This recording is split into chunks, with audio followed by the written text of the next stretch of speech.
You've made it to Chiro Hustle. Sit back and learn from the greatest influencers in the profession on the world's #1 chiropractic podcast.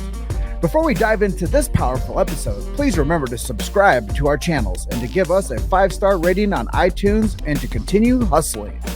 This episode is sponsored by Imaging Services, Chiro Health USA, Chiro Moguls, Pure Chiro Notes, Titronics, Sherman College of Chiropractic, New Patients in a Box, the Influencer Authority Podcast Training, Mango Voice, Community Healthcare Resources, Life Chiropractic College West.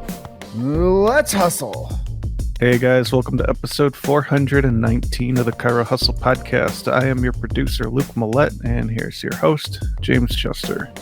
Today we had the opportunity of interviewing Dr. Kim Gambino, and if you want to hear the story of healing the healer, stay tuned. Welcome back. This is another episode of the Chiro Hustle podcast. Kim Gambino is here with me today, episode 419. It's a real powerful episode, so sit back and listen and be prepared for a miracle story and a wonderful healing journey. And not so awesome as she went through it, but she's back on track. But before we get into Kim Gambino's story today, just want to let you guys know the big why. Why do we do what we do over here at Chiro Hustle? Well, we protect freedom of speech. Medical freedom is important, and we support the sacred trust and protect the sacred trust also. If you don't know what that means, go to your favorite search engine and look for BJ Palmer's Sacred Trust. You're going to know a whole lot more about chiropractic at that point. Then we do support subluxation-based chiropractic, innate intelligence, and universal intelligence, that when a person gets adjusted, it connects the man or woman, the spiritual, to man or woman, the physical. And I think that that's so important for people to understand that chiropractic, as Dr. Kim and I were talking off camera, that it's not just about cracking bones, it's about restoring life to people. And the life force is the adjustment. And there's so much involved with chiropractic that so many people just need to be reintroduced time after time after time after time again. And I've heard so many times the greats always said, tell the story, tell the story, tell the story. So what did I decide to do? We decided to tell it over 1,000 times now with Chiro Hustle. So with that being said, Dr. Kim Gambino, welcome to the show. Thanks. Well, thanks for asking me to be on here. And now that I'm actually speaking, so if you would have asked me a few months ago, I wasn't able to even respond to anyone because I was in a car accident in Mexico, December 27th of last year, and then for probably close to 3-4 months was not in my body and brain injured. And I had my husband taking care of me, and then I had many friends that came from the United States that came down to live with us and would help, and then we made it back to the United States, and then decided to come to Life University and get under the neurocare here, which has been amazing. And I didn't know any different. I didn't realize that the medical model would have approached it differently, but I kind of knew that. I just didn't know it. And so the chiropractic approach to a neuro injury is definitely different than what you would get in some medical hospital. So usually I finish our interviews with tell me a miracle story. And I know that you probably don't know a whole lot about what happened between December 27th of 2021. And there's a few months of like where you weren't with it, but tell us about what it's been like on that journey since you've like started coming back on and you started to see your body responding to care, and you started to see like you're walking around and you're high-fiving people and you're smiling and you're hugging people and you have your full faculties and all your motor skills and you're everything's working well. So talk to us a little bit about the struggle of what it was like to come to where you are today. I don't know. For me, it wasn't a struggle. My struggle was looking and watching the videos that my husband had to go through, because I can only imagine being in his situation and having to deal with him in that way he's taking care of me. But there's also his participation and his thing that had happened to him. So you know, when I'm always thinking like, so when I started coming back into my body, I was like, why did this happen? Why did this happen to me? But you know, the same thing, he's in a position also that has to deal with something, probably more than what I've had to deal with. So it's just interesting. And then when I asked, I was like, in us being here at Life University, I realized that we had, not like we left chiropractic, but we were so involved in chiropractic when we were in the United States for the last 30 years. It was 2 years we went down to Mexico and we were building an off-grid intentional community in Oaxaca, which is in the middle of nowhere. And we were on a couple hundred acres and still adjusting people, still going to the local villages and having tables and still adjusting. But it's not the same business model as in the United States. And that's kind of what we were doing. And it was the first time that, along with our 3 boys are grown and moved out of the house, it was the first time that for me, that I was free off of any type of obligations or anything that I felt like I needed to do.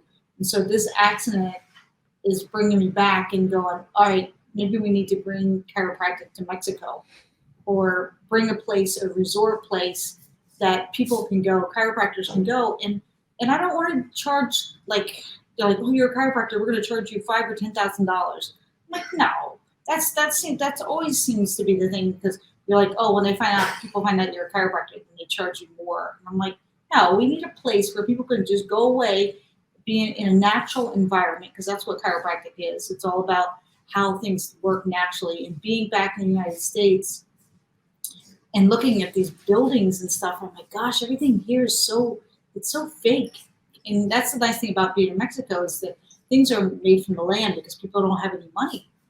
And we started studying that before we left. We were in Oregon and we had done a 2-week retreat on how to build a house out of mud and clay. It's called Cobb. So beautiful. And so what I want to do is I want to create something in Mexico like that for chiropractors, so they can come down there, be in a natural environment, and do some type of healing for the chiropractor, because we just work all the time. I mean, that's just seems to be what we do. Maybe we could call it Heal the Healer Project. Yeah. Yeah. So because probably the last 10 years, probably after 2000, we moved to California, I started learning about EMFs, electromagnetic fields. And the reason I learned about it is because I'm affected by it. I mean, I don't have, like, Danny had 2 lights here and he's like, oh, the lights are good. I'm like, no, I feel them. I feel the frequencies.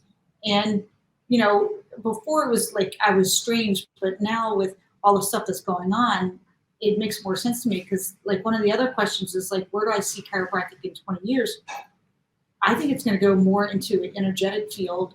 And just like the Wi-Fi, like years ago we just said, oh, you're going to have a phone, I'm going to send you a message and you can receive it on your phone. And they would be like, no, that can't happen. How do you do that? Now it's well known. So once we create or figure out a way to do that with our minds, we can do that. And we can heal bodies that way, or we can heal ourselves. Well, I think chiropractic is a huge cooperation type healing art. And so many times people forget that chiropractic is a healing art, and they think that it's all mechanistic, and they think that you just like pop somebody or you push something and it just like it releases something, and it does. But there's so many different levels to it, because as you know, being a doctor for many, many years, that chiropractic is a science, it's a philosophy and an art. It's a triune, and it helps with thoughts, traumas, and toxins, physical, chemical, and emotional. So these things just keep on circling around each other, and there's this infinity. Yeah. But when you correct and you check and detect and correct that vertebral subluxation, and you allow that body to start going back into balance, and you remove that interference, allowing the body to flow again, now what happens is something what you're experiencing right now, something really phenomenal. And like you said, the EMF, it's a toxin, it's a neurotoxin, and it attacks people, and they don't even know it. It's invisible. It's around them all the time. Mm-hmm. And they don't even know that the thing that they're carrying around them is constantly emitting, energy into them. And, as Didi, chiropractor number 1, he was a magnetic healer. He would have flipped over backwards if he'd have known that people were walking around with these like little computers in their pockets, pushing negative energy and negative ions into their body constantly. Mm-hmm. And I think that, as what you said, chiropractic is a huge cooperation, but we have to learn how to help people less is more. And that's been the method of chiropractic for a long time. And if, upper cervical docs will really appreciate this, but holding is healing. And when a body holds its adjustment, the body is doing better. And I'm sure you've had a lot of that experience recently is, getting checked regularly, getting checked daily, getting checked twice a day, getting checked 2 to 3 times a day, and to make sure that your body's holding and healing. Mm-hmm. Yeah. So, I don't even know if I can go back to my original questions I send out to people, but what are you doing? What's your daily routine now? What are you doing to like take care of yourself on a day to day? Is involved because I'm going to NeuroLife and I do that Monday through Friday. And that's one of the things that the doc does. He'll do a couple exercises with me and then he puts me in the hyperbaric chamber, which is that was one thing that I felt like once I was in it, I could tell a difference. And once I started doing that, and that's basically, I think what it is, because I don't even know what it is, because I haven't studied it, that it's more oxygen going into my cells. Mm-hmm. And my next question is, why do I need more oxygen? Why would I feel better? And I'm like, because there's so much stuff that's being sprayed in our skies. There's so much in our houses. These are nice houses, but all the paint and all the stuff, it's all artificial. So our bodies have to deal with that. So when you in a hyperbaric, it's pure oxygen. Mm-hmm. And I think that's made a big difference in my healing ability. Well, I just did I live in Colorado and we have 54 14,000 foot mountains out here. And in the past 12 years, I've done one a year. And I just did one this past Saturday.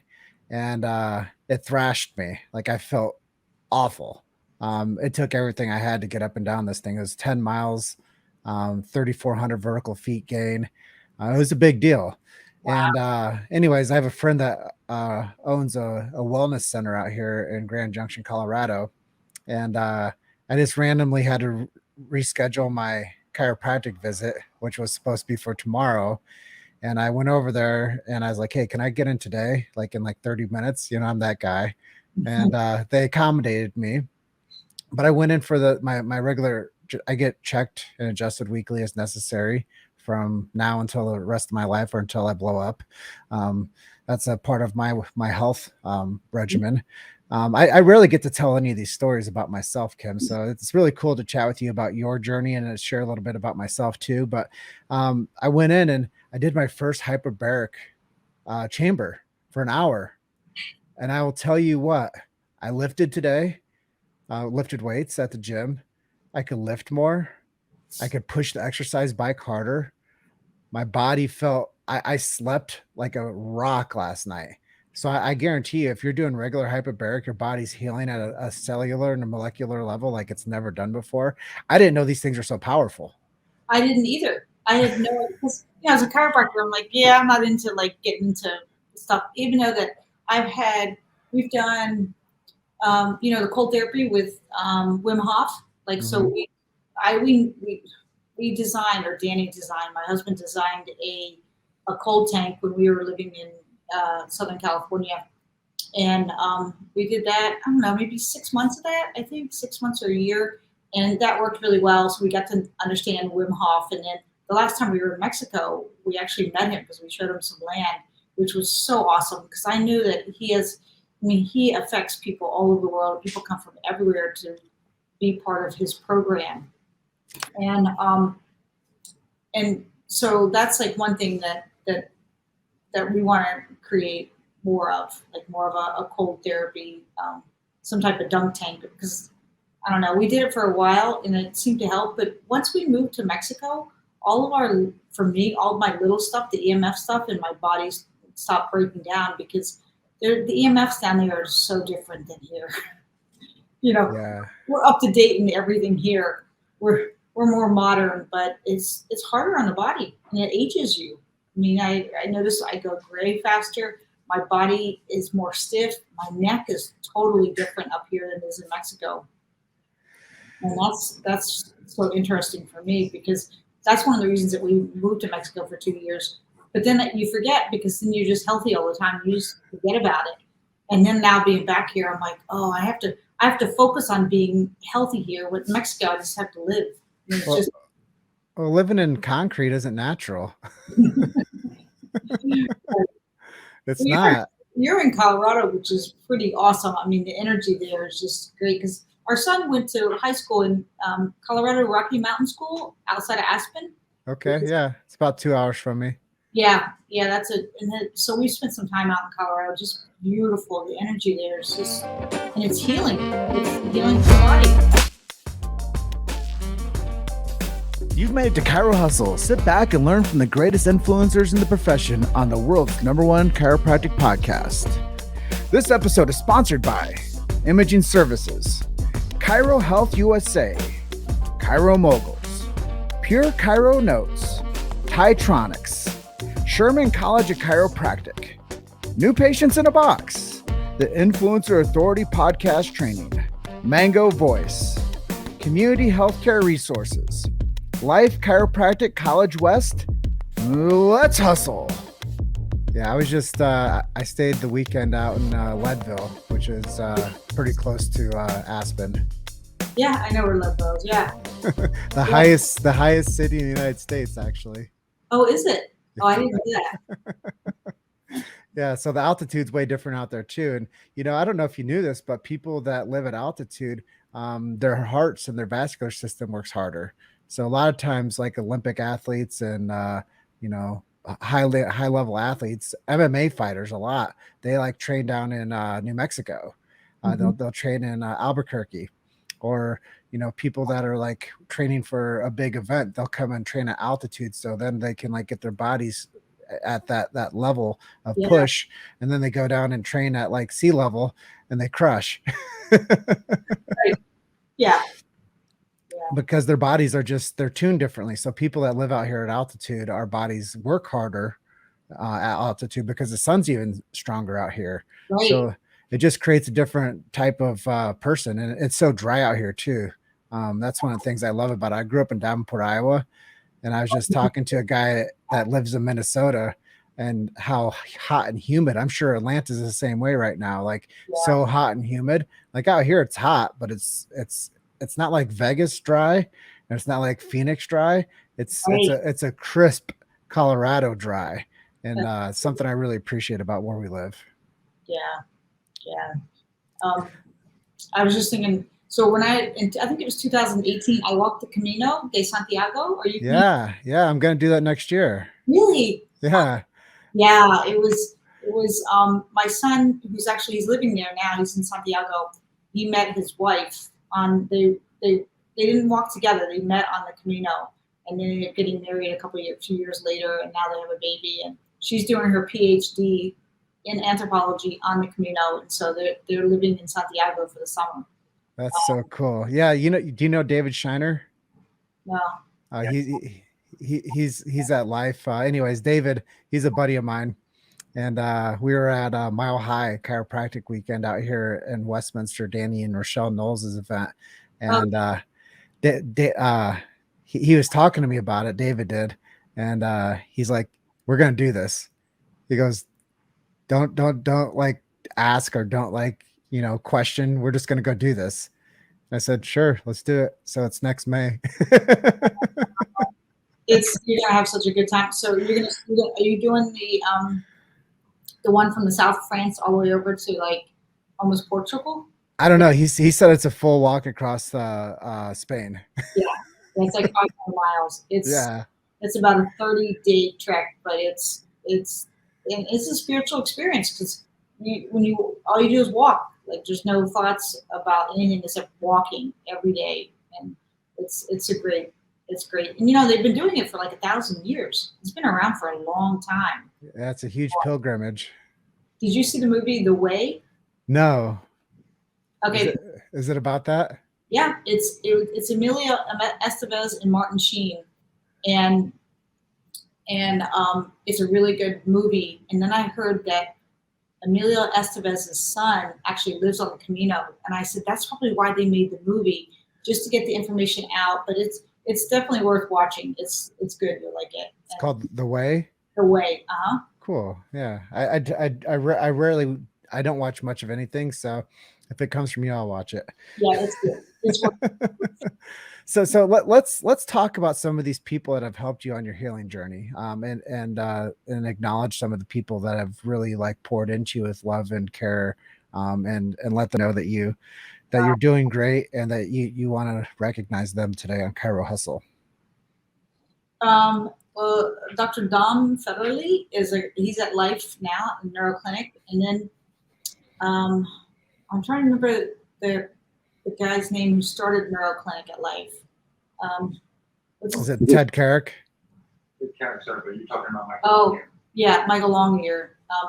Yeah, Ted Carrick started it, and then Michael Longyear, he was the one who set up the place that we're in right now, and he was very helpful because he was in numerous. I saw when I look back on it, on numerous videos with Danny when we were in Mexico. He was just helping out with some of the brain issues I was having, and he would just clarify what was going on or educate Danny because he didn't know, because I was just wasn't in my body and I was doing weird things, and he would keep telling Danny, this is what the brain is doing, just stick with her, be there, and bring her down to life or bring her back to life, and that's what we've done.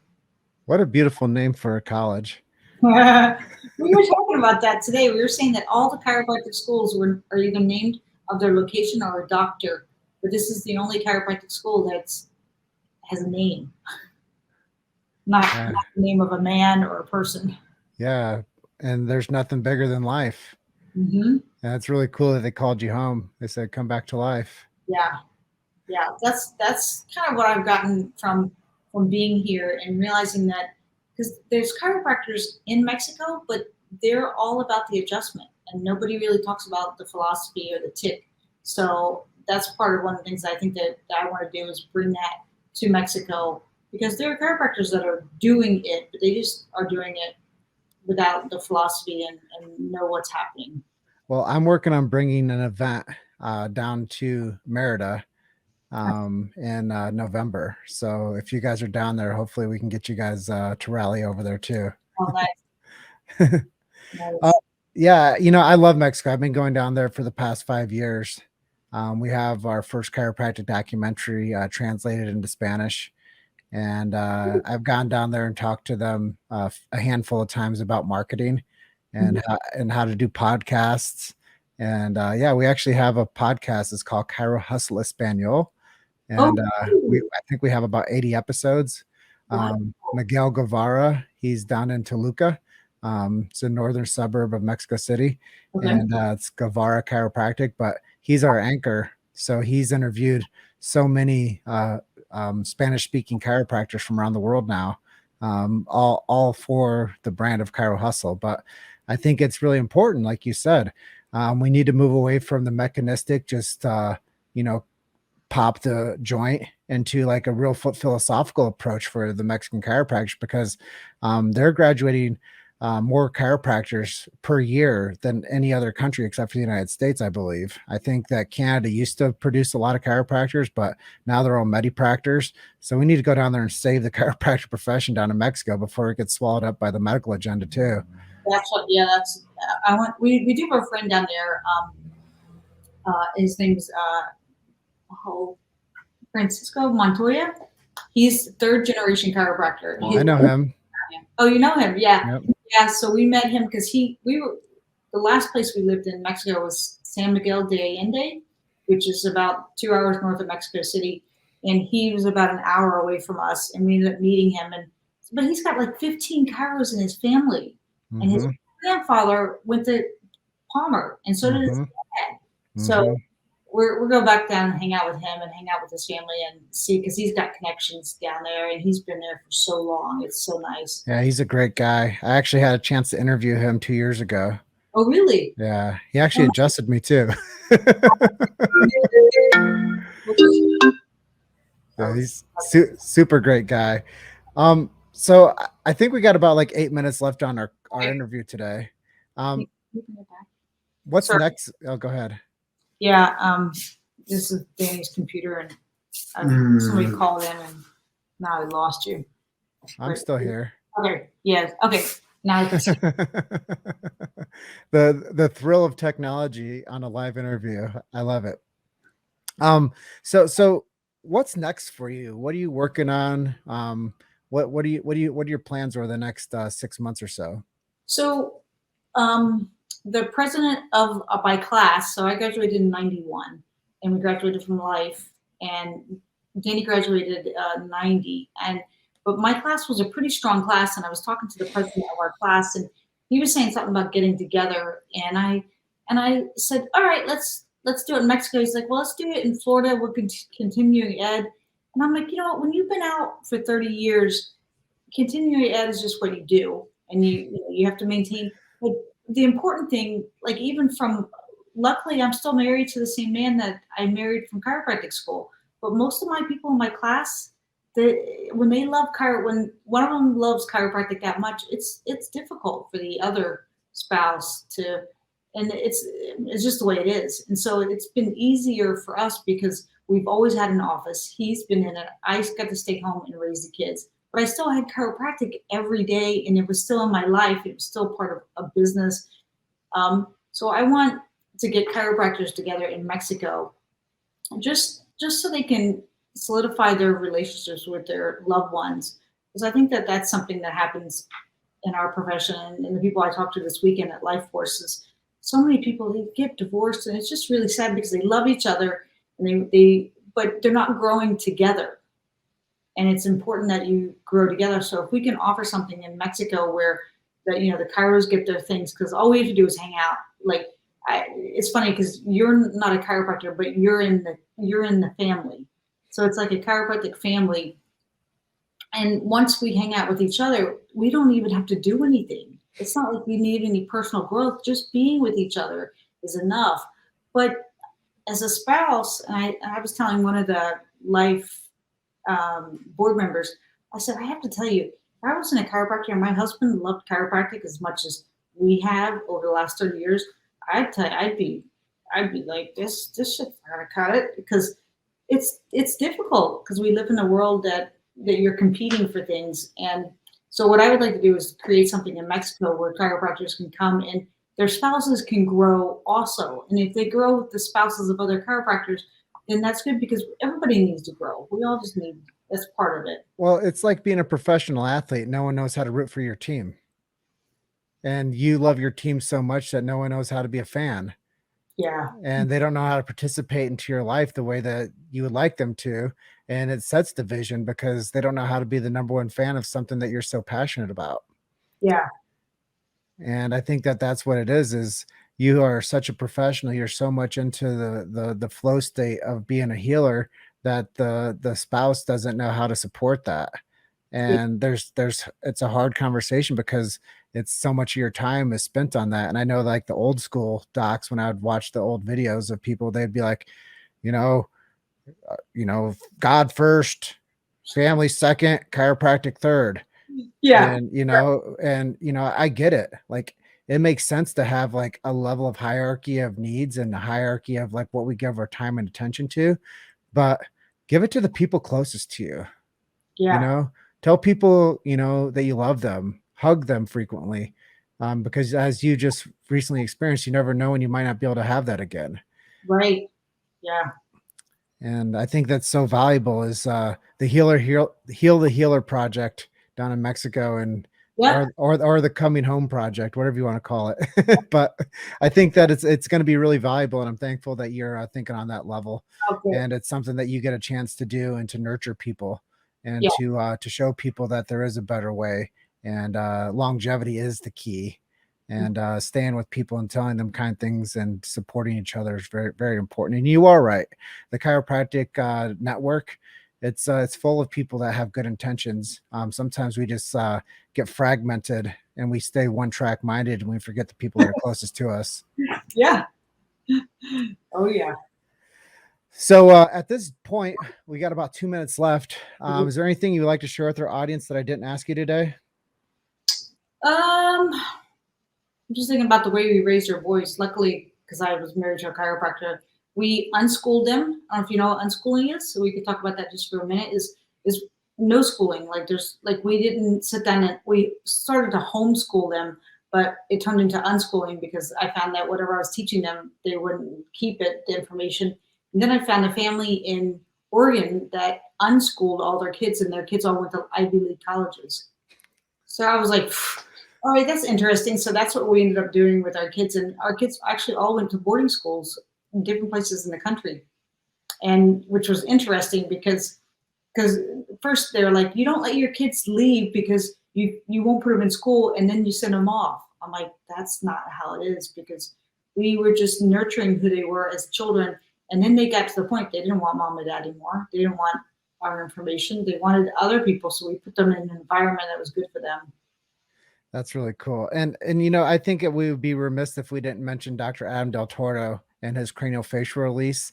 Talk briefly about how that's helped you. So I was here, I came to life, and Dr. Adam was here, and after the CFR was the first time that I remembered anything. It's the first time that, thank God, that Danny was able to sleep at night, because I had gotten up in a couple of nights, and every time I woke up, he would follow me around, because I guess it was maybe month 2, I got up and I fell and I hit my head, and my face was kind of bloody. And so every time I would move, he would be concerned. So he never really got to sleep for months. And then once I get the CFR, all my skull. So a CFR is cranial facial release. And what it does is it mobilizes the cranial bones. And so your sphenoid is one of the biggest bones. It houses the pineal gland, the hypothalamus, and the pituitary. So once I got the CFR, I was able to come back into my body. So that meant when I would breathe, my cerebral spinal fluid and my oxygen level went up, because every time you breathe, your skull moves slightly. And when I was in the car accident in Mexico, I must have hit my head probably. Well, I did, because my head was shaved and there were stitches. But the cranial facial release is off the charts for somebody who's had like brain issues or they have breathing issues. It's a great way to open that up. Well, Dr. Adam Del Toro, we love you. Thank you for helping Kim get back to a place of holding and healing. And Dr. Kim Gambino, you're episode 419. If people want to learn more about you, where can I send them? Probably Facebook. Danny, my husband, posts a lot about what we're doing and what's happening, but probably Facebook, to just look me up on Facebook. And I guess, I don't know, I think I have the maximum amount of friends, and they're all chiropractors. So I don't, just look me up and then message me, and then I'll figure out how to connect with you. Great. Well, love and appreciate you, Kim. Enjoy life down there at Life. And thank you, Danny, for taking such good care of Kim as she's been on this healing journey with you. You're a saint. And I'm just going to let you guys have a great evening down there in the Atlanta. And I hope to see you guys soon. All right. Thanks. All right. Bye for now. Bye-bye. Thanks for listening to Chiro Hustle. Don't forget to subscribe and check back next week to continue hustling.